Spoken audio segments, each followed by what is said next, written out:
Imaginez un instant. Le club le plus titré au monde qui s'apprête à signer le meilleur défenseur-relanceur de Bundesliga pour une fraction de son prix réel, pendant que son rival historique regarde, impuissant, faute de moyens. Imaginez un PSG souverain en championnat, mais qui tremble sur ses bases au moment de retrouver la Ligue des Champions, miné par des blessures et des affaires juridiques qui dépassent le rectangle vert. Le football ne s'arrête jamais, il s'accélère.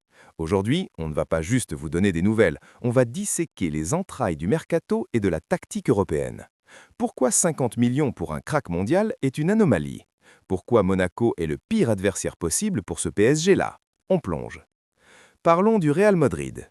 Depuis le départ de Ramos et les pépins physiques récurrents d'Alaba, le Real cherche son nouveau patron de l'ombre. Pas seulement un mec qui tacle, mais un meneur de jeu reculé. Nico Schlotterbeck, c'est l'anomalie statistique. 91% de passes réussies sous pression, un volume de course progressive qui le place dans le top 1% mondial des défenseurs centraux. Le Barça était dessus, Liverpool aussi. Mais voilà, le Real joue avec les règles du jeu. En attendant que le prix baisse à 50 millions, ils ont laissé le marché s'essouffler. C'est un coup de maître politique. On va analyser comment son profil va transformer la relance d'Ancelotti, libérant potentiellement un Bellingham encore plus haut sur le terrain. Pourquoi Schlotterbeck? Parce que le football de 2026 demande des défenseurs capables de créer des supériorités numériques au milieu. À Dortmund, Nico est le premier attaquant. En le plaçant axe gauche, Ancelotti résout le problème de la largeur. Si Mendy reste bloqué derrière, Schlotterbeck peut porter le ballon dans le demi-espace gauche, ce que ni Rudiger ni Militao ne font avec cette finesse. C'est l'assurance vie contre les blocs bas. Et à 50 millions, c'est un braquage. Le Borussia, contraint de vendre pour rééquilibrer ses comptes après l'échec en Pokal, lâche son joyau. On va voir comment le Real a profité de la prolongation d'Upamecano au Bayern pour isoler Schlotterbeck et forcer sa main. On bascule sur le Parc des Princes. Le PSG a gagné 3-2 à l'aller, mais c'est l'arbre qui cache la forêt de doutes. Pas de Dembélé, le dynamiteur. Pas de Fabian Ruiz, le régulateur. Et surtout, l'ombre de l'affaire Hakimi. Comment un groupe peut-il rester hermétique quand son leader de vestiaire et son latéral droit titulaire est renvoyé en justice?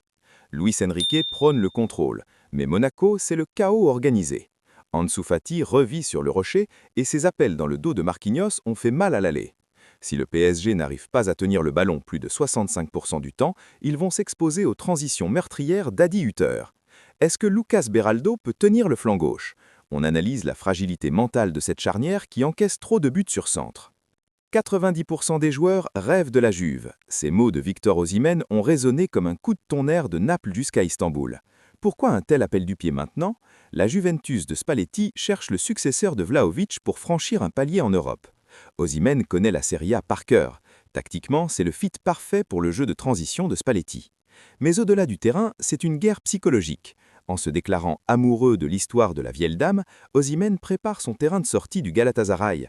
On va décortiquer son profil. Est-il toujours le même monstre physique après ses blessures? Ses stats de XG, Expected Goals par 90 minutes, restent au-dessus de 0,8. C'est du délire. Pendant ce temps, à Manchester, c'est la fin d'un cycle. Casemiro s'en va, laissant un trou béant au milieu. Les rumeurs Anderson et Sangaré cachent une réalité plus sombre. Sans Ligue des Champions, United ne peut plus attirer les top noms. On va expliquer pourquoi la gestion de Kobe Mainoo est devenue le seul espoir des supporters. Le club est à la croisée des chemins. Reconstruction totale ou énième pansement sur une jambe de bois. L'analyse de leur capacité financière montre qu'ils jouent gros sur les 5 prochains matchs. Si United ne finit pas dans le top 4, le projet Ineos pourrait imploser avant même d'avoir réellement commencé. On termine ce tour d'horizon avec une question.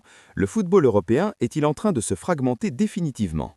D'un côté, les superpuissants, comme le Real qui planifie sur 5 ans, de l'autre des géants aux pieds d'argile, comme le PSG ou Man United, qui naviguent à vue entre crises internes et mercato de réaction.